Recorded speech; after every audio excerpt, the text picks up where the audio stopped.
अब कर्म क्षेत्र में जुट जाएं, अपने खून पसीने से नवयुग धरती पर लाएं। और वह नवयुग की कामना, धरती पर नवयुग लाने की कामना हमारी ही संस्कृति करती है, जो सत्य है, शाश्वत है, सनातन है, जो वसुधैव कुटुंबकम की बात करती है, जो आनो भद्रा क्रतवो यंतु विश्वतः की बात करती है, जो सर्वे भवन्तु सुखिनः सर्वे सन्तु निरामयः की बात करती है, जो संपूर्ण चराचर के कल्याण की बात करती है, हमारी ही संस्कृति है, जो समस्त विश्व में बंधुत्व और लोक कल्याण के लिए प्रार्थना करती है, मंत्र देती है। अजय। और जिस तरह से हम कह रहे थे, ये आप भगवान श्री राम का वो विग्रह देख रहे हैं जिन्होंने इस प्राचीन स्वरूप में, इसी स्वरूप में लोगों को दर्शन दिए। भगवान श्री राम, भगवान भरत लला, श्री लक्ष्मण और श्री शत्रुघ्न के साथ लगातार चारों भाइयों के बाल रूप में दर्शन देते रहे। और आज वो भी स्वर्ण के सिंहासन पर प्रतिष्ठित होंगे और साथ में ही दोनों ही मूर्तियों के जो दर्शन होंगे वो दर्शन उनको प्राप्त होंगे, तीर्थयात्रियों को प्राप्त होंगे। बहुत ही आनंद का क्षण जब भगवान श्री राम कृष्ण मूर्ति में, क्योंकि कहते हैं कि कलयुग में भगवान का जो वर्ण है वो कृष्ण है। सतयुग में भगवान का वर्ण पीत था, त्रेता में भगवान का जो वर्ण यानी रंग है जो लाल रंग का, रक्त वर्ण का हुआ, और द्वापर में वो नीले रंग के हुए, और अब कलयुग में कृष्ण वर्ण के लिए। और इसीलिए जो मूर्ति का निर्माण है वो कृष्ण मूर्ति का निर्माण किया गया है। और 51 इंच की जब मूर्ति प्राण प्रतिष्ठित की जाएगी शुभ मुहूर्त में, तो उसके बाद उसी पुराने विग्रह के साथ में जो रामलला इस वक्त आप देख रहे हैं, जिनके सामने चारों भाइयों के साथ में जो प्राण प्रतिष्ठा का कार्यक्रम चल रहा है, वो भी दर्शन देंगे, जो कि स्वर्ण सिंहासन पर विराज चुके हैं। आप देखिए कि जो मुकुट है, कितनी अद्भुत छवि है। उनके हाथ में धनुष बाण शोभा दे रहे हैं, और उन्हीं प्राचीन विग्रहों के समक्ष बैठ करके प्रधानमंत्री नरेंद्र मोदी इस वक्त जगत के कल्याण की कामना करने के लिए संकल्पबद्ध हो रहे हैं। और भारत को, भारतीयता को, सनातन धर्म को शांति और सद्भावना के प्रसार के लिए जो सनातन धर्म ने जो ये अद्भुत कार्य किया है, उसको आगे बढ़ाते हुए प्रधानमंत्री आज इस अद्भुत क्षण निश्चित तौर से काम काज कीन्हे बिन मोहि कहाँ विश्राम, ये भावना हमेशा घनीभूत रही प्रधानमंत्री नरेंद्र मोदी में। प्रधानमंत्री नरेंद्र मोदी वो क्षण देखा जब 9 और 10 नवंबर 1989 को प्रधानमंत्री ने उस समय देखा अनिकेत एक लेख में, साधना पत्रिका में, और उन्होंने कहा कि यह क्षण सांस्कृतिक स्वतंत्रता का जयघोष करता है, हिंदू चेतना में एक प्रकाश स्तंभ का ये दिन है जब रामशिला पूजन हुए। और साथ ही साथ 1990 के दशक में आडवाणी जी की रथ यात्रा की सारथी रहे, गुजरात में समन्वय की भूमिका में रहे, तत्कालीन भाजपा महासचिव के रूप में 600 गांवों का उन्होंने भ्रमण किया। उस भ्रमण के दौरान नवरात्र भी पड़ा, जिसमें केवल जल का भोग करके ही 600 से अधिक गांवों में प्रधानमंत्री नरेंद्र मोदी ने इस रथ यात्रा का कुशल संचालन किया, समन्वय किया।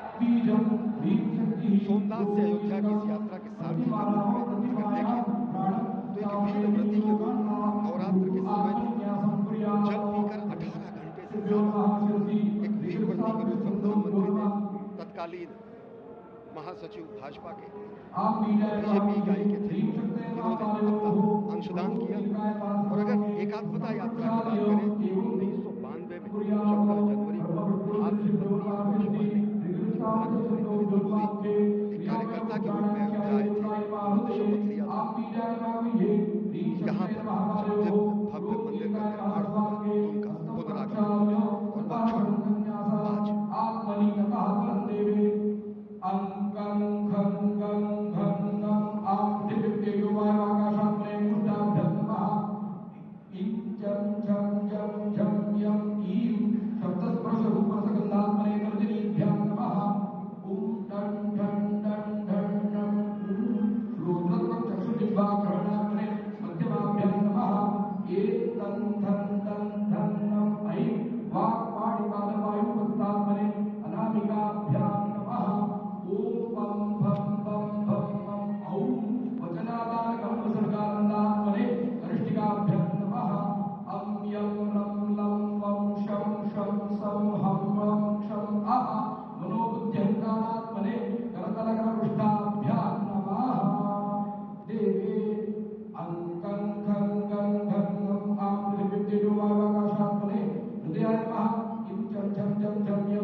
एवं आत्मनिकृत्वा हस्तं प्रक्षाल्य देवी पूजादेवस्य नमो देव अंकुष्टं दत्वा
वायुसेना के हेलीकॉप्टर आ रहे हैं।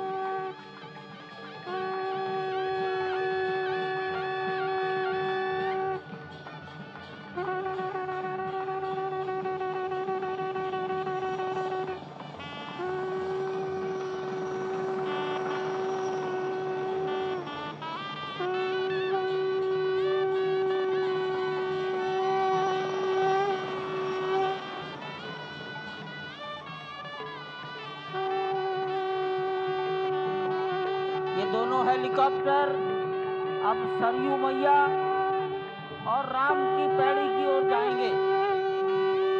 वहीं पर